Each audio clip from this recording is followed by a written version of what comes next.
الساعة 5:04 اجتمعوا كل شيفات العالم واتفقوا إنه البلح الشام يتعمل بطريقة واحدة، اللي هي الطريقة بتاعت إنك تنجض الدقيق وبعد ذاك بتعمل له البيض بعد ما يبرد.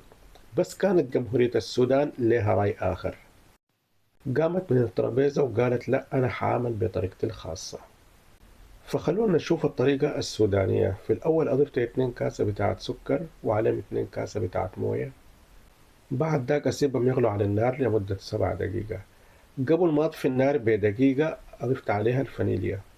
ما عايز أخليها تغلي كتير عشان أحافظ على النكهة بتاعت الفانيليا.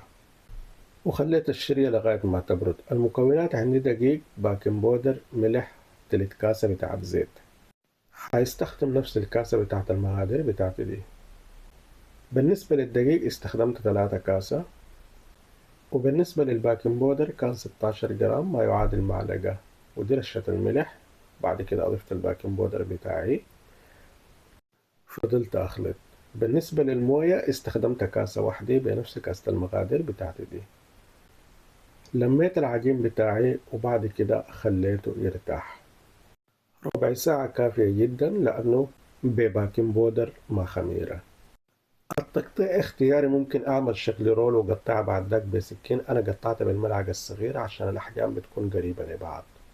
حتى تقطيع بالمعلقة ما صعب، سهل. بعد ذاك جبت كرتونة دهنت فيها زيت وبديت أشكل، فكان دي الأشكال.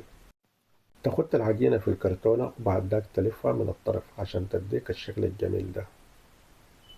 في الوقت ده وضعت الحلة على النار، أضفت عليها زيت، خليته يسخن عكس الطريقة ديك لأنه تنزل فيها البلح الشام وهو الزيت بارد. وهناك بتضطر لأنه تنتظر لمن الزيت يبرد تاني حتى تنزل البلح الشام. لا، هنا في زيت سخن طلعت ده بتنزل البلح الشام اللي بعده. فبس دي الطريقة حقتنا السودانية، لو حبيتوها جربوها. بالنسبة للشرية انت تقدر تتحكم فيها. هنا اقول لكم يلا تشاو بلا تشاو.